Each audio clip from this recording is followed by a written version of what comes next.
প্রিয় দর্শক, আসসালামু আলাইকুম ও শুভ সকাল। সিল টিভি প্রতিদিনের সকালের অনুষ্ঠান সংবাদ শিরোনাম দেখার সাদর আমন্ত্রণ জানাচ্ছি। আমি মাহবুবুল আলম মিলন। আর সংবাদ বিশ্লেষণে আজকে অতিথি আছেন মোহাম্মদ আবুল মনসুর আহমদ, অগ্রণী ব্যাংকের অবসরপ্রাপ্ত ডিজিএম। মনসুর ভাই, আপনাকে স্বাগত জানাচ্ছি। ধন্যবাদ আপনাকে। মনসুর ভাই আজকে আমাদের খবর বিশ্লেষণের প্রথম অতিথি, অর্থাৎ অতিথি হিসাবে সিল টিভিতে আগমন। এগুলো আপনার প্রতি কৃতজ্ঞতা জানাচ্ছি, কষ্ট করে আপনি আমাদের স্টুডিওতে এসেছেন। আমি খবরগুলো যথারীতি পড়ে শোনাবো, তারপরে আপনার কাছে এই সুন্দর বিশ্লেষণ শুনবো। প্রিয় দর্শক, আজকেও যথারীতি তিনটি পত্রিকা এসছে আমাদের স্টুডিওতে। জাতীয় পত্রিকা দৈনিক ইত্তেফাক, সিলেটের স্থানীয় দৈনিক দৈনিক কাজীর বাজার এবং সিলেট মিরর। তিনটি পত্রিকাটি আমি খবরগুলো পড়ে শোনাবো, বিশেষ করে শীর্ষ খবরগুলো, এবং অতিথির কাছে আমরা মোটামুটি বিশ্লেষণ শুনবো। পত্রিকা পড়ার আগে আজকে দিন তারিখটি জানিয়েছি। তার আগে বলবো যে আজকে অনুষ্ঠানটি পরিকল্পনা করেছে শেখ নুরুল ইসলাম আর Ali books and variety store, Bashikpur, Madhyabazar, Lakshmipur এর সৌজন্যে আজকে অনুষ্ঠানটি সম্প্রচারিত হচ্ছে। সুদূর লক্ষ্মীপুর থেকে আমাদেরকে সম্প্রচারে সহযোগিতা করার জন্য তাদের প্রতি কৃতজ্ঞতা জানাচ্ছি। পড়ছি পত্রিকা পড়ার আগে আজকে দিন তারিখটি জানিয়ে দিই। আজ শনিবার 20 জুন 2026, 6 আষাঢ় 1433 বঙ্গাব্দ, 4 মহররম 1448 হিজরি। প্রথমেই দুটি খবর বড় করিয়ে আসছে। একটা হচ্ছে বাংলাদেশের আভ্যন্তরীণ খবর। মালয়েশিয়ার উন্মুক্ত শ্রমবাজার ও অবকাঠামো নির্মাণে চীনা সহায়তা চাইবে বাংলাদেশ। প্রধানমন্ত্রী তারেক রহমানের প্রথম রাষ্ট্রীয় সফর কাল মালয়েশিয়া যাচ্ছেন। সেখানে থেকে যাবেন চীনে। শি জিনপিং ও আনোয়ার ইব্রাহিমের সঙ্গে দ্বিপক্ষীয় বৈঠকে 17 সমঝোতা স্মারক সই হতে পারে। বাংলাদেশের বাইরে আন্তর্জাতিক খবর। বিশ্বজুড়ে স্বস্তি, আছে ভয়ও। সুইজারল্যান্ডে আলোচনা স্থগিত। হামলা পাল্টা হামলার পর যুদ্ধবিরতিতে রাজি ইসরায়েল হিজবুল্লাহ। চুক্তির বিরোধিতায় সবচেয়ে বড় মার্কিন ইহুদি সংগঠন। ট্রাম্পকে বিশ্বাস করেন না 71% ইসরায়েলি, কড়া বার্তা আমেরিকার। আন্তর্জাতিক খবর। আর একটি খবর, দেশের ভিতরের খবর। স্কুল জীবন শুরুর আগেই কোচিং এ 40 লাখ শিশু। এটা অতিথির কাছে আমরা বিশ্লেষণ করবো যে শিশুরা স্কুলে ভর্তির নামমাত্র পরীক্ষা হবে, সন্তানকে কোচিং এ দেবেন না, সে খবরের কিছু বিশেষ দিক তুলে ধরা হয়েছে। শিক্ষামন্ত্রী, কোচিং না করলে সন্তান ভালো স্কুলে চান্স পাবে না, আশঙ্কা ইত্যাদি নিয়ে একটি প্রতিবেদন। আলোচনা পরে আসবো। দুই শহরে নেইমার ও ব্রাজিল, সারা বিশ্বে এখন খেলার একটা জ্বর। এখানে উল্লেখ করা হয়েছে খেলার একটি খবর। তারপরে আসছে নিউ ইয়র্কের টাইমস স্কোয়ারে গুলি ও ছুরি হামলা। মিসৌরিতে আর্জেন্টিনা সমর্থকদের উপর হামলায় হতাহত 5। আন্তর্জাতিক খবর। সরকার রাষ্ট্র সংস্কার করছে না, এই জন্য আমরা মাঠে নেমেছি, নাসিরুদ্দিন পাটোয়ারি, এনসিপি নেতা। সরকার একদলীয় শাসন কায়েমের চেষ্টা করছে, নারায়ণগঞ্জে কর্মী সম্মেলনে বিরোধী নেতা ডক্টর শফিকুর রহমান। আরো খবর, বগুড়ার সেই 2 ইউনিয়নের নাম বদলানোর নির্দেশ প্রধানমন্ত্রীর। একজন প্রতিমন্ত্রী তার ছেলেদের নামে নামকরণ করার পরেই প্রধানমন্ত্রী সেটাকে নজরে রেখেছেন এবং বদলির জন্য নির্দেশনা দিয়েছেন। আরো খবর, শেষ পৃষ্ঠায় আসছি। জাতীয় পত্রিকা ইত্তেফাকের শেষ পৃষ্ঠায় আমাদের জন্য একটি দুঃখজনক খবর। কবি আল মুজাহিদি আর নেই।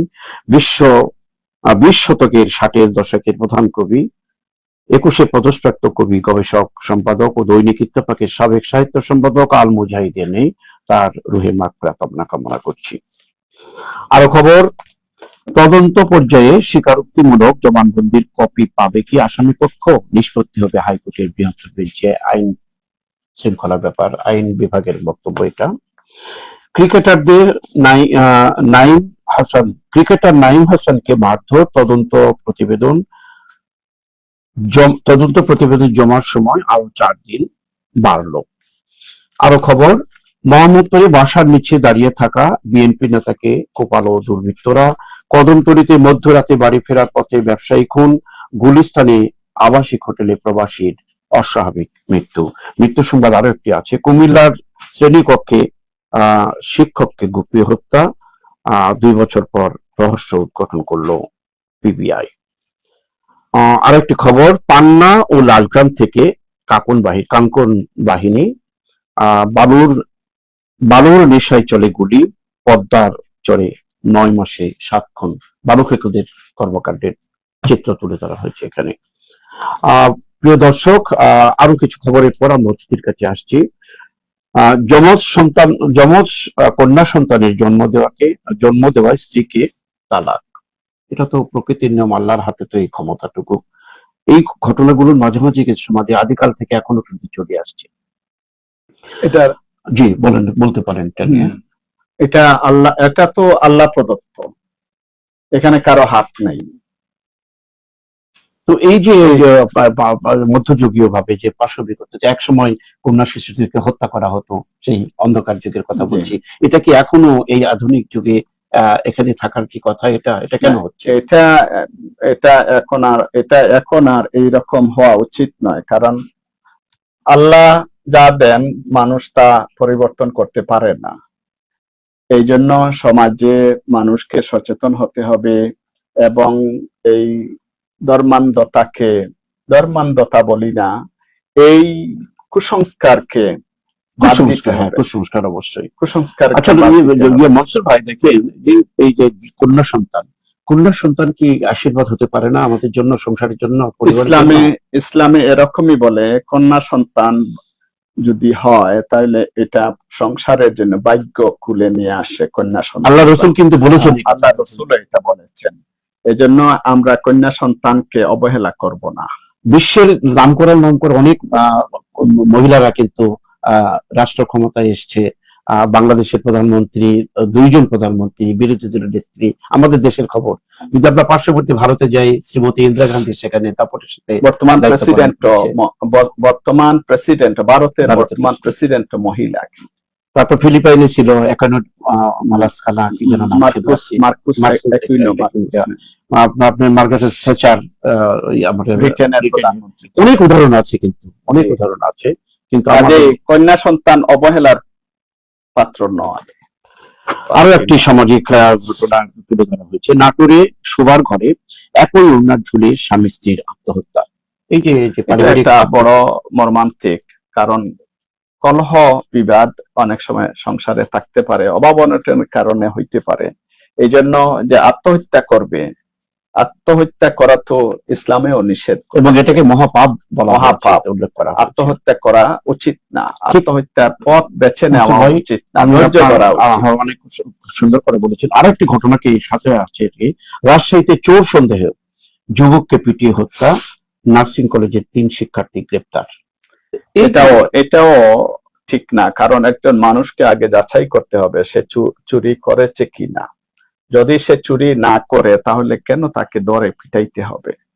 এটাও আমাদের সমাজের এই পরিবর্তন আসা উচিত এবং যাচাই বাছাই করে কোনো সিদ্ধান্ত নেওয়া উচিত।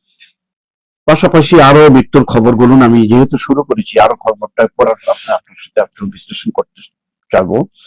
মোহাম্মদপুরে বাসার নিচে দাঁড়িয়ে থাকা বিএনপি নেতাকে কোপালো দুর্বৃত্তরা, কদমতলীতে মধ্যরাতে বাড়ি ফেরার পথে ব্যবসায়ী খুন, গুলিস্তানে আবাসিক হোটেলে প্রবাসীর অস্বাভাবিক মৃত্যু। একটাই খবরের মধ্যে 3টি মৃত্যুর খবর এসছে এখানে। এটা কিভাবে? আইন শৃঙ্খলার অবস্থাটা কোথায় আমরা দাঁড়িয়ে আছি? আমরা আমাদের দেশের আইন শৃঙ্খলা পরিস্থিতিকে আরো উন্নত করতে হবে। মানুষ অবাধে চলাচল করবে তার প্রয়োজনে, এবং ব্যবসায়ী উনি তো অনেক দেরিতে রাত্রে বাসায় ফিরতে পারেন তার ব্যবসার কাজ শেষ করে।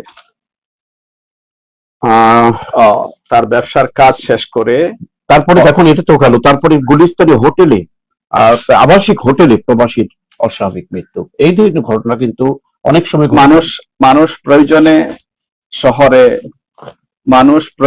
শহরে বিভিন্ন এরিয়াতে তার ব্যবসায়িক কাজে, অফিসিয়াল কাজে যাতায়াত করতে পারে, যেতে পারে, এবং এজন্য তার রাত্রি যাপন অন্য শহরে যদি হয়, হোটেলে হয়, এটা তো স্বাভাবিক, সে থাকবে হোটেলে, সেখানে নিরাপত্তা থাকতে হবে, নিরাপত্তা থাকা উচিত। এবং মানুষ যদি নিরাপদ অনুভব করতে না পারে তাহলে তো তার অফিসিয়াল কাজ, ব্যবসায়িক কাজ সে নিরাপদে শান্তিপূর্ণভাবে করতে পারবে না। এই জন্য হোটেলে কেন তাকে হত্যা করা হইল, এটা সমাজ সমাজের মানুষজন ভীতিতে আক্রান্ত হবে, কোথাও মানুষ যাতায়াত করতে পারবে না, সে নিরাপদ ফিল করবে না। এজন্য সরকারকে এগিয়ে আসলে আরো ভালো হয়।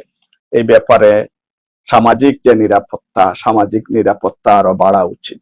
অনেক অনেক ধন্যবাদ। মৃত্যুর খবরগুলো অস্বাভাবিক মৃত্যু নিয়ে সুন্দর কথা বলেছেন। আমরা প্রথম পাতায় কিছু খবর, ভালো ভালো কিছু খবর আছে, যেরকম মালয়েশিয়ায় উন্মুক্ত শ্রমবাজার ও অবকাঠামো নির্মাণে চীনের সহায়তা চাইবে বাংলাদেশ। আগামীকালকেই আমাদের বাংলাদেশের মাননীয় প্রধানমন্ত্রী মালয়েশিয়া যাচ্ছেন, পরবর্তীতে চীনে যাবেন। কি আশা করতে পারি আমরা প্রধানমন্ত্রীর কাছে? এই সফরটা কতটুকু সফলকাম হবে বলে মনে করেন আপনি? আমি প্রধানমন্ত্রীকে স্বাগত জানাই।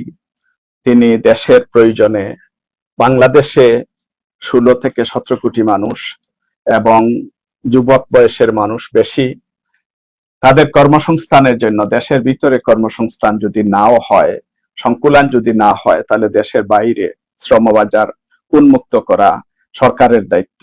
এবং সেই দায়িত্ব হিসাবে সরকার প্রথম মালয়েশিয়া সফর করছেন সরকার প্রধান। এটা অত্যন্ত আশাব্যঞ্জক একটা খবর।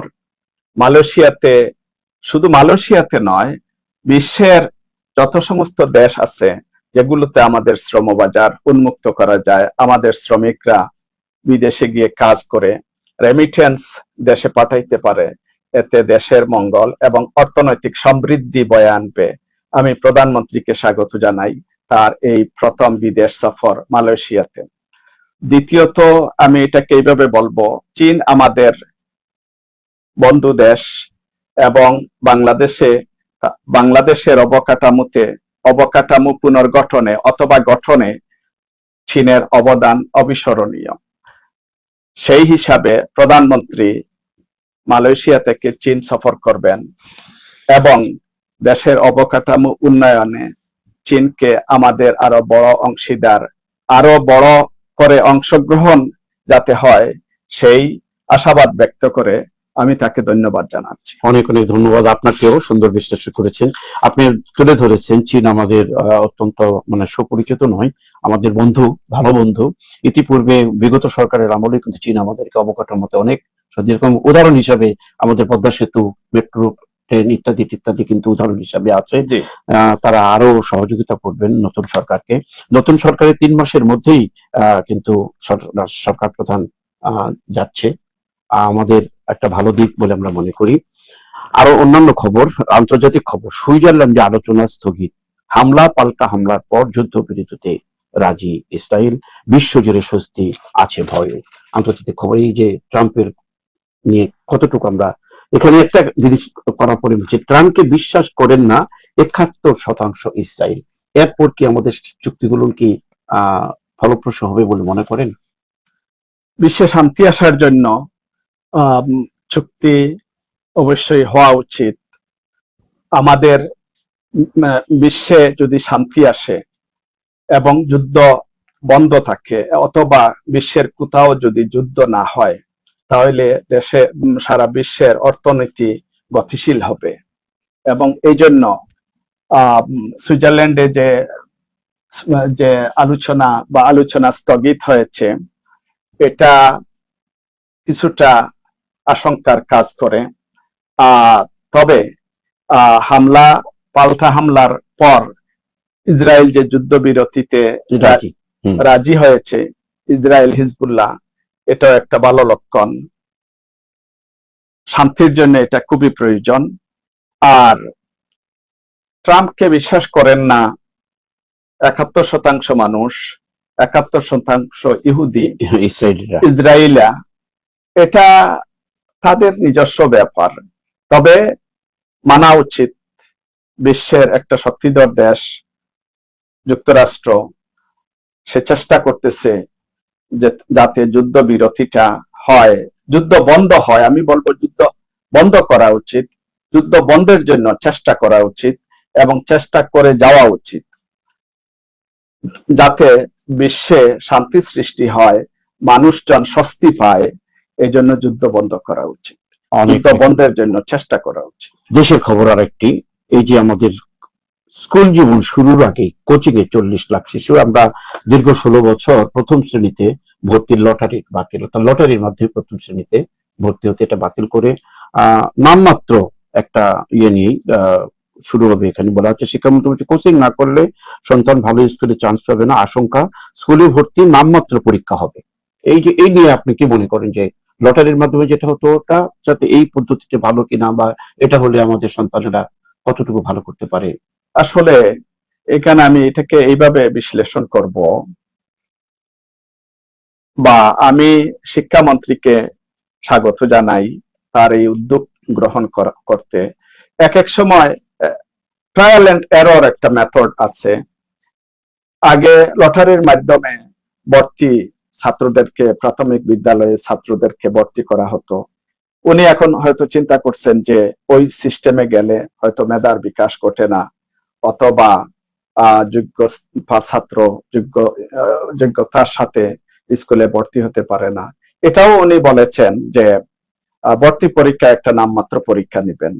এই পরীক্ষার মাধ্যমে তখন আর ভয়ভীতিটা থাকবে না ছাত্রদের মধ্যে বা অভিভাবকদের মধ্যে, আর ভয়ভীতি থাকবে না। বাচ্চা তার মেধার বিকাশের মাধ্যমে ভর্তি হবে, তার মেধায় অথবা তার জ্ঞানের অথবা তার যোগ্যতায় সে ভর্তি হবে। এটাই হওয়া উচিত। তাহলে বাবা মা স্বস্তিও পায়, আবার গড়ে ছেলে মেয়েদেরকে বা বাচ্চাদেরকে লেখাপড়া করতে উৎসাহিত করবে, এবং এটা একটা ভালো উদ্যোগ আমি মনে করি। অনেক অনেক ধন্যবাদ বিশ্লেষণ করার জন্য। আমাদের দেশের মধ্যে রাজনৈতিক কিছু খবর, তার সরকার বিরোধী দলের কিছু খবর এখানে উল্লেখ করে, দুটি খবর পাশাপাশি আছে। সরকার একদলীয় শাসন কায়েমের চেষ্টা করছে, বিরোধী দলনেতা ডক্টর শফিকুর রহমান। পাশে আরেকটি খবর, সরকার রাষ্ট্র সংস্কার করছে না, এই জন্য আমরা মাঠে নেমেছি। নাসিরউদ্দিন পাটোয়ারি এনসিপি নেতা, দুই বিরোধী দলের নেতা একজন, আর সংসদে বিরোধী দলের নেতা, আর এখানে বিরোধী দলের এক নেতা এনসিপির নতুন দলের নেতা। বাংলাদেশ একটি গণতান্ত্রিক দেশ, গণতন্ত্রের চর্চাই এখানে হওয়া উচিত বা হচ্ছে। বিরোধী দলের দৃষ্টিভঙ্গিতে হয়তো তারা দেখতেছে যে সরকার একদলীয় শাসন কায়েমের চেষ্টা করতেছে। সরকার তার অবকাঠামো অনুসারে, অবকাঠামোকে ব্যবহার করে সরকার পরিচালনা করবে। তবে সরকার জনগণের মঙ্গলের জন্য এই দেশ শাসন করে বা করে যাচ্ছে। বিরোধী দল ভাবছে যে এটা গণতান্ত্রিক চর্চা হচ্ছে না। বিরোধী দলের কিন্তু গঠনমূলক সমালোচনা হওয়া দরকার বা উচিত। এই ক্ষেত্রে গঠনমূলক বক্তব্য থাকা উচিত, যে বক্তব্য দিলে জনগণ বা সাধারণ মানুষ কিন্তু সরকারের বা বিরোধী দলের কথাকে মনোযোগ দিয়ে শুনে এবং এটাকে বিশ্লেষণ করে যে সরকার দেশ ভালোভাবে চালাচ্ছে কিনা, অথবা বিরোধী দল গঠনমূলক সমালোচনা করছে কিনা, তাও জনগণ দেখে। যেহেতু আমরা একটি গণতান্ত্রিক দেশ, এই জন্য গণতন্ত্রের চর্চা আমাদের হওয়া উচিত, বিরোধী দলেরও গঠনমূলক গণতান্ত্রিক চর্চা হওয়া উচিত, সরকারেরও জনগণের মঙ্গল হয় এরকম কার্যক্রম গ্রহণ করা দরকার বলে আমি মনে করি। এটা হচ্ছে বিরোধী দলের, সংসদে বিরোধী দলের নেতার কথা। কিন্তু পাশাপাশি নাসিরউদ্দিন পাটোয়ারি এনসিপি নতুন রাজনৈতিক দলের নেতা, উনি বলেছেন সরকার রাষ্ট্র সংস্কার করছে না, এই জন্য আমরা মাঠে নেমেছি। সরকারের রাষ্ট্র সংস্কারের কথা নিয়ে কিন্তু বিএনপি নির্বাচনের আগে এই কথাটা বারবার এসেছিল। রাষ্ট্র সংস্কার কি হচ্ছে না এটা নিয়ে যে শঙ্কা প্রকাশ করছেন, তারা মাঠে নেমেছেন এই এনসিপির নেতা, এ ব্যাপারে আপনি কি মনে করেন? এনসিপি একটি নতুন দল, তারা তাদের নতুন চেতনায় তারা তাদের বক্তব্য প্রকাশ করছে। সরকার দেশ নির্বাচনের আগে কি ওয়াদা করেছিল এটা সরকার হয়তো জানে, সরকারের মাথায় আছে, এবং কখন সংস্কার করা উচিত, কখন সংস্কারে আগানো উচিত, সরকার এটা চিন্তা করবে। আবার বিরোধী দল, নতুন দল হিসাবে এনসিপি তাদের প্রতিবাদ অথবা নির্বাচনের আগের ওয়াদার ব্যাপারে তারা তো তাদের প্রতিবাদ করবেই, এটাই স্বাভাবিক, এটাই গণতান্ত্রিক চর্চা। Thank you. ওকে, ধন্যবাদ। আমরা এতক্ষণ আজকের অতিথি, বিশেষ করে সিল টিভিতে প্রথম আজকে উনি অতিথি হিসেবে এসেছেন। প্রথম জাতীয় পত্রিকা শেষ করে আবারও অতিথির কাছে আসবো স্থানীয় দৈনিক নিয়ে কিছু খবর পরিবেশন করার পর। হাতে নিচ্ছে প্রথমে দৈনিক কাজীর বাজার। সিলেটের হামের উপসর্গে আরো 2 শিশুর মৃত্যু। আমরা প্রতিদিনই খবর এতে পাচ্ছি সে শিশুর মৃত্যু হচ্ছে হামে, এই সিলেটের খবর হিসাবে তুলে ধরার চেষ্টা করলাম। সুনারুঘাটে নতুন গ্যাস কূপের সন্ধান, আশার আলো আমাদের সিলেটের হবিগঞ্জের চুনারুঘাটে। মাধবপুরে সড়ক দুর্ঘটনায় যুবক নিহত, আবার নিহতের খবর, সেটা হচ্ছে দুর্ঘটনার মৃত্যু। শ্রীমঙ্গলে বর্ণিল উদ্বোধনে হারমোনি ফেস্টিভ্যাল পর্যটনের নতুন দিগন্ত উন্মোচন। আমাদের চায়ের রাজধানী শ্রীমঙ্গলের ফুলছড়া চা বাগানে গতকাল শুক্রবার সকাল 4টায় আনুষ্ঠানিকভাবে শুরু হয়েছে 3 দিন ব্যাপী সাংস্কৃতিক বিনোদনা হারমোনি ফেস্টিভ্যাল সিজন 2, পর্যটন শিল্পের বিকাশ ও বহুজাতিক সাংস্কৃতিক সংরক্ষণ, ক্ষুদ্র নৃগোষ্ঠীর ঐতিহ্যকে বিশ্বমঞ্চে তুলে ধরার লক্ষ্যে এই পদক্ষেপ। এটা নিয়ে একটু আলোচনা করতে হবে, আমরা খবর পরে পড়বনি যে শ্রীমঙ্গল যে আমাদের যে হারমোনি ফেস্টিভ্যাল উদ্বোধন করলেন মাননীয় প্রতিমন্ত্রী, এটা কতটুকু আশার আলো বা দেশের জন্য মঙ্গল, কি মনে করেন আপনি এটা? একটা দেশ যখন সংস্কৃতিতে আগানো থাকে সেই দেশ অনেক উন্নত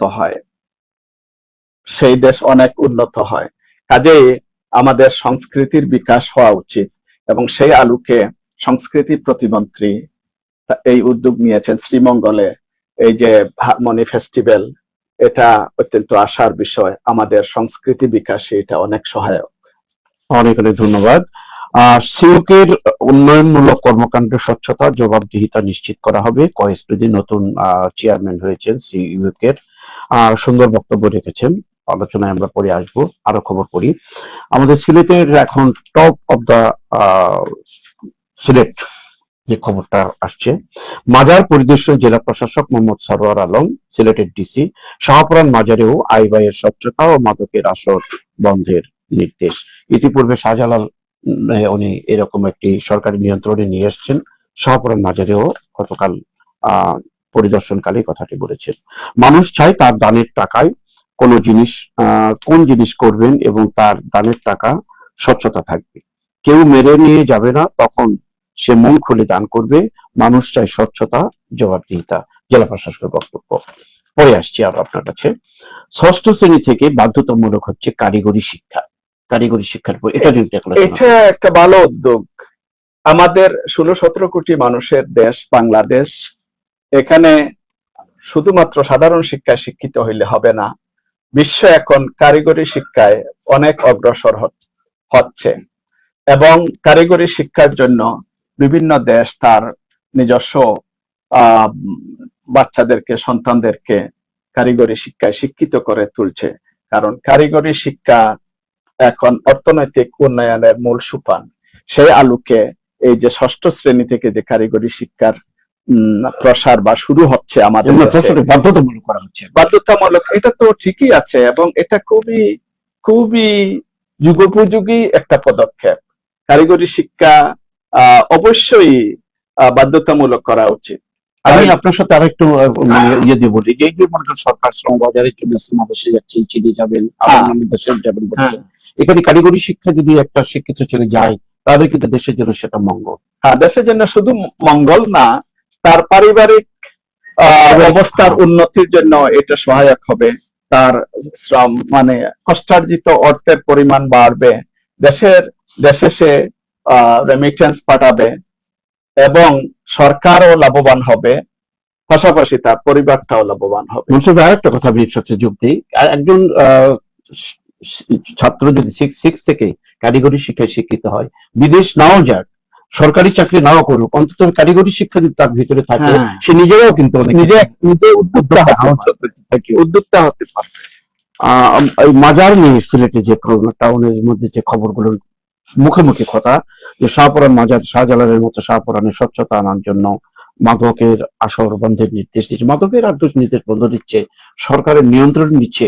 এতে করে কিন্তু শাহজালালের ওই যে যারা ভক্ত, এর মধ্যে কিছু কিছু গুঞ্জনও শোনা যাচ্ছে, কিন্তু তারা কিছু হতাশাবাঞ্চক তারা ইয়ে করছে। এটা মনে করেন আপনি? এটা সরকারের এই মাজার ব্যবস্থাপনায় সরকারের যে দৃষ্টি এখানে পড়েছে এটা ভালো, তবে ব্যক্তি পর্যায়ে মাজারের একটা ব্যবস্থাপনা অনেক আগে থেকেই চলে আসতেছে। আমি যেটা মনে করি, সরকার এবং ব্যবস্থাপনা কমিটি যেটা আছে, এদের আলোচনার মাধ্যমে একটা সুস্থ পরিবেশ অথবা তার আয় রোজগারটা কি হবে, আলোচনার মাধ্যমে এটাকে একটা সিদ্ধান্তে যাওয়া উচিত বলে আমি মনে করি। আর এখানে যে এই যে আপনি যেটা বলতেছেন যে স্বচ্ছতা স্বচ্ছতা এবং জবাবদিহিতা থাকা এটা সর্বক্ষেত্রেই দরকার। অনেক গুরুত্বপূর্ণ বিষয়।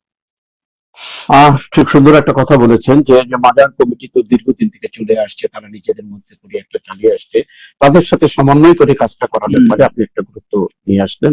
আমি আশা করবো যে আমরা আশা করব সিলেট জেলা প্রশাসক এই জিনিসটা নিয়ে আরো আলোচনা পর্যালোচনা করে একটা স্থিতিশীল জিনিসটা তৈরি করুক। আরো সামাজিক অবক্ষয়ের একটি খবর, জুড়িতে স্ত্রীকে গলা কেটে হত্যা, থানায় স্বামীর আত্মসমর্পণ, মৌলভীবাজারে জুড়ির খবর আইন শৃঙ্খলা। তারপর পাশাপাশি আরো একটি খবর, দক্ষিণ সুরমায় অপহৃত স্কুল ছাত্রী বিবাড়িয়ায় উদ্ধার। পাশাপাশি দুটি খবরই হচ্ছে আমাদের দেশের জন্য আইন শৃঙ্খলার উপরে আঘাত আনার মতো খবর। এটা জড়িতে স্ত্রীকে গলা কেটে হত্যা, এখানে কোনো পারিবারিক কলহ ছিল কিনা, যদি পারিবারিক কলহ স্বামী স্ত্রীর মধ্যে থাকে, এখানে কোনো অভাব অনটনের বিষয় ছিল কিনা, অথবা অভাব অনটনের বিষয় ছিল কিনা, এটা আলোচনার মাধ্যমে তাদের সমাধান হওয়া উচিত। এবং সমাজে এটা একটা অশান্তির বার্তা বহন করে। যদি তার পারিবারিক আর্থিক অনটনের কারণে হয়ে থাকে, সমাজকে এগিয়ে আসা উচিত এই ধরনের কলহ দূর করার জন্য, আর্থিক সমস্যার সমাধান করার জন্য। আমাদের দেশে তো বিভিন্ন সংস্থা আছে, আর্থিক সমস্যা, পারিবারিক কলহ এগুলো দূর করার জন্য আসলে এই সংস্থাগুলোকে এগুলো খুঁজে খুঁজে বাইর করে একটা আসলে সমাধান করা উচিত। অনেক অনেক ধন্যবাদ। এই ধরনের গলা কেটে হত্যা ইত্যাদিতে সমাজে কিন্তু একটা প্রভাব পড়ে এবং অন্য অনেক একটা মহামারীর মধ্যে ছড়িয়ে যায়, এটা যাতে আর না হয় এই কামনা করছি। একটি ভালো খবর, আমাদের সিলেটের উন্নয়ন কর্তৃপক্ষ যেটা সিইও এর নতুন দায়িত্ব নিয়েছেন, চেয়ারম্যানের দায়িত্ব পেয়েছেন কয়েস রুডি, সিলেটের একজন প্রভাবশালী রাজনীতিবিদ, অত্যন্ত স্বচ্ছ ব্যক্তি। উনি বলেছেন স্বচ্ছতা ও জবাবদিহিতা নিশ্চিত করা হবে সিলেটের উন্নয়নমূলক কর্ম। এটা এই যে সিলেট মহানগর অনেক আগে 2002 বা 3 সাল থেকে মহানগরে রূপদান করা হয়েছে। এটা সিলেট এই যে এতদিন পর, প্রায় আপনার 20-25 বছর পরে সিলেট উন্নয়ন কর্তৃপক্ষের প্রতিষ্ঠা লাভ করেছে। আমি এবং আমরা এটাকে সাধুবাদ জানাই। সিলেটের উন্নয়নে যে উন্নয়ন কর্তৃপক্ষ বলেছেন স্বচ্ছতা এবং জবাবদিহিতা নিশ্চিত করবেন, খুবই আশার কথা। এবং আমাদের সিলেট মহানগরকে আরো এগিয়ে যাতে নিতে পারেন এই কামনা করি। সিলেট বিভাগীয় শহর হিসাবে সিলেট অনেক পিছিয়ে আছে। আমরা চাই আমাদের সিলেটবাসী, সিলেট মহানগরবাসী চায় সিলেটের উন্নয়ন আরো ত্বরান্বিত হোক। অনেক ধন্যবাদ। আমরা ধন্যবাদ জানাচ্ছি নবনিযুক্ত চেয়ারম্যান রেজাউল হাসান কয়েস রুডিকে সুন্দর কথা বলার জন্য। আরো খবর, কয়েকটি খবর পাশাপাশি একই ধরনের খবর। কাজীর বাজার থেকে জুয়ারি চক্রে 9 সদস্য আটক, নগরীতে 32 ঘন্টায় গ্রেপ্তার 125, কারাদণ্ড 21 জনের। পাশাপাশি জকিগঞ্জের আরেকটি খবর, জকিগঞ্জে বিভিন্ন অপরাধে গ্রেপ্তার 15। আইন শৃঙ্খলা বাহিনী কিন্তু বসে নাই, কিন্তু এখানে গ্রেপ্তার হচ্ছে।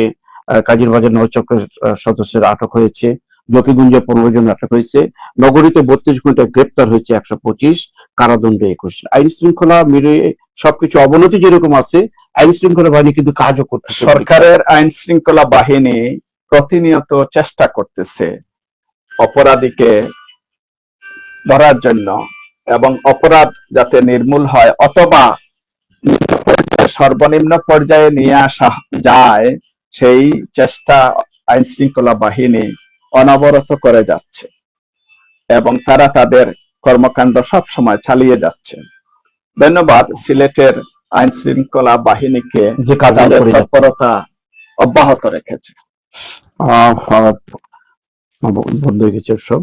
প্রাথমিক শিক্ষকদের, এখানে নতুন একটি খবর আমরা পেলাম, প্রাথমিক শিক্ষকদের সামাজিক মাধ্যম ব্যবহারের কঠোর সতর্কতা। এটা আসলে ঠিকই আছে। দেখা যায় স্কুলে গেলে আপনার টাচ মোবাইল নিয়ে বসে থাকেন, শিক্ষকরাও ক্লাসে মনোযোগ দেওয়ার চেয়ে মোবাইলের ইন্টারনেটে মনোযোগ বেশি থাকে। এই জন্য এই পদক্ষেপ নেওয়া খুবই যুগোপযোগী এবং সরকার এবং ছাত্ররা কিন্তু এগুলো দেখে কিন্তু ছোট ছোট ছাত্ররাও শিখতেছে। এই জন্য এটা আরো কঠোর হওয়া উচিত, শিক্ষকদের যাতে ক্লাসে মনোযোগী হয়, ছাত্রদের লেখাপড়া যাতে হয়, লেখাপড়া যাতে করতে পারে, সেই দিকে যাতে শিক্ষকদের মনোযোগটা বেশি থাকে। এবং আমি মনে করি স্কুলে টাচ মোবাইল বা ইন্টারনেট ব্যক্তিগত এগুলা টোটালি তারা যাতে ব্যবহার না করে, ওই রকমই একটা সিদ্ধান্ত, বিশেষ করে ক্লাস শ্রেণীকক্ষে না। আমি এটাও বলবো তারা অফিসে ক্লাস শেষ হওয়ার পরেও কিন্তু যাতে বসে মোবাইল টাচ না করে, মোবাইল ব্যবহার না করে, তাহলে তো মনোযোগটা আর উভয় দিকে চলে আসে, মোবাইলের দিকেও চলে আসে। কারণ ক্লাস করার পরেও কিন্তু আরো লেখাপড়ার অনেক কাজ থাকে, সেগুলোতে ব্যাঘাত ঘটে। এজন্য সুন্দর একটা আপনার একটা ইয়ে আছে, সাজেশন এখানে আমি মনে করি, আমার মনে হয় এটাকে, যেহেতু বর্তমান জগৎটা কিন্তু এই ধরনের অ্যান্ড্রয়েড মোবাইল ফোনটা নিয়েই সারা বিশ্ব, শুধু বাংলাদেশে না, এটা দেখা যায় যে কোনো মানুষ মোবাইল নিয়ে সে এটা আঙ্গুল নাড়ানাড়ি করতেছে, তাইলে তার মনোযোগটা তার কাজ ফেলে রেখে এইদিকে মনোযোগটা বেশি চলে আসে। আমি একটু আপনার সাথে এইটুকু বলবো, শ্রেণীকক্ষে কখনোই এটা আমার মনে হয় করা ঠিক না, তবে ক্লাসে, স্কুলে একবারে বন্ধ, এই আধুনিক জগতে এটা সম্ভব হবে কিনা জানি না, তবে শ্রেণীকক্ষকেই প্রথম কন্ট্রোল করলে বোধহয় ভালো হয়। এটা মানুষের একটা নেশার ব্যাপার, নেশার মতো কাজ করে মোবাইল কাজ করে। এই নেশাটাকে বন্ধ করতে হবে। মানুষ তো নেশাকে নিয়ন্ত্রণ করতে পারে না। মনসুর ভাই, আমরা কাজীর বাজার শেষ করি, আপনার হাতে আরেকটি পত্রিকা পড়া এখনো হয়নি, সিলেট মিরর। মিরর নিয়ে কিছু কথা আমরা খবরগুলো পড়ে শোনানোর চেষ্টা করছি। ষষ্ঠ জাতীয় চা দিবস, শ্রীমঙ্গলে জাতীয় চা পুরস্কার 2026 প্রদান অনুষ্ঠান আজ। লোকসান ঋণে অস্তিত্ব সংকটে 12 চা বাগান, এখানে প্রতিবেদন পরিসংখ্যান দেওয়া হয়েছে আর কি। ন্যাশনাল টি কোম্পানি ঋণের পরিমাণ 443 কোটি 28 লক্ষ টাকা, লোকসান 239 কোটি 9 লাখ টাকা, অনিশ্চয়তার মুখে কয়েক হাজার শ্রমিকের জীবন জীবিকা। জাতীয় যে ষষ্ঠ জাতীয় চা দিবস উদযাপন হচ্ছে শ্রীমঙ্গলে, আজকে অনুষ্ঠিত হবে, কিন্তু তার আগে একটি প্রতিবেদন দেখানো হয়েছে, আশঙ্কার কথা এখানে কিন্তু আমরা দেখছি, লোকসানে ঋণে অস্তিত্ব সংকটে 12 চা বাগানের একটি দৃশ্য তুলে ধরা হয়েছে। এই দিবসে, এই প্রেক্ষাপটে, এই অস্তিত্বহীনতার সংকটের মধ্যে দিয়ে আজকের এই অনুষ্ঠান কতটুকু ফলপ্রসূ হবে বলে মনে করেন আপনি? আমি এটাকে দুইভাবে বিশ্লেষণ করি। চা জাতীয় চা পুরস্কার অনুষ্ঠান আজকে হচ্ছে, এটা একটা ভালো উদ্যোগ, উৎসাহিত করা চা মালিকদেরকে, চা বাগানের মালিকদেরকে উৎসাহিত করছে সরকার, যাতে চায়ের উৎপাদন কিভাবে আরো মনোযোগী হলে চার উৎপাদন বাড়বে, গুণগত মান বাড়বে, এবং চা একটা রপ্তানিমূলক পণ্য, আমরা চা বিদেশে রপ্তানি করে অনেক বৈদেশিক মুদ্রা অর্জন করি। পাশাপাশি এখানে যে চা বাগানে যে ব্যাংকগুলো আর্থিক সহায়তা করেছে, ঋণ প্রদান করেছে, এটুকুকে আমি এইভাবে বলবো, প্রকৃত ব্যাংকারদেরকে বলবো যাচাই বাছাই করে কতটুকু ঋণ চা বাগানে লাগবে, এই মূল্যায়ন করা দরকার। আমি যদি অতিরিক্ত ঋণ প্রদান করে থাকি, এই ঋণ অপব্যবহার হবে, মালিকরা এই টাকার অপব্যবহার করবে এবং তহবিল ডাইভার্ট করবে, বাগানে যথাযথভাবে সমস্ত টাকা প্রয়োগ হবে না। এই জন্য ফিজিবিলিটি স্টাডি বলে একটা কথা আছে, এই ফিজিবিলিটি স্টাডি করে কতটুকু ঋণ লাগবে, যতটুকু ঋণ লাগবে ততটুকু দেওয়া উচিত। এখানে মনে হয় অতিরিক্ত ঋণ প্রদানের কারণে এই লোকসানে লোকসানে পতিত হয়েছে। কারণ হুম। ফান্ড যদি ডাইভার্ট হয়ে যায় তাহলে কিন্তু আম, যথাযথ প্রয়োগ হবে না, অর্থের প্রয়োগ যথাযথভাবে হবে না। এই জন্য আমি বলতেছি যে ঋণ যাচাই করে, বাগানের প্রয়োজনটাকে যাচাই করে, প্রয়োজনটাকে এখানে ফিজিবিলিটি স্টাডি করে ঋণ প্রদান করলে ফান্ড ডাইভার্ট হবে না। এখানে উল্লেখ আবার করা আরেকটা বিষয়, লোকসানের পরিমাণটা উল্লেখ করা হয়েছে। হ্যাঁ এখানে তো এটা একটা প্রতিবেদন এখানে দেয়া হয়েছে। প্রতিবেদনে 12টা চা বাগানের ঋণে লোকসানে এবং তারা ঋণের অস্তিত্ব সংকটে আছে। আবার এখানে একটা প্রাকৃতিক বিষয় আছে যে প্রকৃতি যখন সময় মতো বৃষ্টি হবে বা চা উৎপাদনের ক্ষেত্রে ন্যাচারাল বা প্রাকৃতিক যে প্রয়োজনটুকু আছে, অনেক বছর অনেক সময় দেখা যায় যে সব সময় কিন্তু আবার লোকসানও হয় না। এটা প্রকৃতির জন্য কিছুটা প্রকৃতির কিছুটা উপরেও নির্ভর নির্ভর করে, এবং যে বছর আপনার প্রাকৃতিক সমর্থন বেশি আছে অনুকূলে থাকে, অটোমেটিক্যালি ওই বছর চার উৎপাদনও ভালো হয়। চা উৎপাদনের অনুকূল পরিস্থিতি, পরিবেশ যখন হ্যাঁ, থাকে, আবার অনেক বছর আছে যে প্রতিকূল থাকে, প্রতিকূলের সময় উৎপাদন আর যথাযথভাবে হয় না। এই জন্য তখন ঋণগ্রস্ত বাগানগুলো লোকসানে পরিণত হয়ে যায়। অনেক অনেক ধন্যবাদ। শ্রীমঙ্গলী জাতীয় চা পুরস্কার 2026-এর মধ্য দিয়ে যেন সার্থক হয় এবং আপনার যে বক্তব্যগুলো নিশ্চয় ঋণ নিয়ে যে বিশ্লেষণটা করেছেন এটা যেন যথাযথ হয়, তারা যেন এরকম পরিস্থিতি না পড়ে। আরেকটি কথা এখানে খবরে এসছে, পুলিশের ইউনিফর্মে আবারও পরিবর্তন। এটা হচ্ছে যদিও সিলেটের পত্রিকা আসছে, এটা জাতীয় খবর। পুলিশের ইউনিফর্ম আবারও পরিবর্তন। ইউনিফর্ম পরিবর্তন প্রায় হয়ে থাকে। একটা পোশাক, পুলিশকে আমরা ছোটবেলা থেকে দেখেছি যে খাকি একটা পোশাক থাকতো, তারপরে আরো অন্য পোশাক আসলো, মেট্রোপলিটনের জন্য আলাদা পোশাক হলো, আবার এই সরকারের আমলে আবারও পরিবর্তনের ইঙ্গিত দিয়েছেন। কি মনে করেন এটা, এই পরিবর্তনে পুলিশের কিন্তু একটা জিনিস জাতীয়ভাবে কিন্তু অনেক নামও করেছে, বিশেষ করে আন্তর্জাতিকে যে অবদান রেখেছে বাংলাদেশের পুলিশ, এটা কি এই পোশাকের পরিবর্তনের কোনো দরকার আছে না, তাদের নৈতিকতা বা আরো আধুনিকায়ন করার, কোনটা কি ভালো মনে করেন? বাংলাদেশ একটা স্বাধীন দেশ। আমাদের কোন বিষয় আছে, কোন সিদ্ধান্ত আছে, আমরা স্থায়ীভাবে সিদ্ধান্ত নেই বা নিব। আমরা পুলিশের যে ইউনিফর্ম পরিবর্তন করে, এটা অবশ্য একটা বিষয় আছে যে মানসিক পরিবর্তন হয়, পোশাক কিন্তু মানুষের মনকে পরিবর্তন করতে করে, কিন্তু এটা যেহেতু আমরা একটা স্বাধীন দেশ, তার একটা স্থায়ী পোশাক থাকলে ভালো হয়। আমাদের একটা পরিচিতি, এই পোশাকটা বাংলাদেশের পুলিশ, বাংলাদেশ পুলিশ বা বাংলাদেশের পুলিশ, তাদের এই ইউনিফর্ম আছে। আমাদের মানসিক পরিবর্তন হয় ইউনিফর্ম পরলে, কিন্তু এটার একটা স্থায়ী অবস্থান থাকা উচিত। পুলিশ বাংলাদেশে, পুলিশ জনগণের বন্ধু, এবং পুলিশের কিন্তু আন্তর্জাতিক মিশনে অনেক সুনাম আছে বিশ্বে। তারা তাদের দক্ষতার পরিচয় দিয়েছে জাতিসংঘ মিশনে। কাজেই আমরা নতুন ভাবে পুলিশকে ভাবার কোনো বিষয় নাই। পুলিশকে কিভাবে আরো দক্ষতা তাদের বাড়ানো যায়, তাদের প্রশিক্ষণ, তাদের নিয়ম নীতি, এগুলো যদি বাড়ে তাহলে তারা আরো দক্ষতার সাথে তাদের দক্ষতার পরিচয় দিবে। এটাই আমি মনে করি। সুন্দর একটা ইঙ্গিত দিয়েছেন।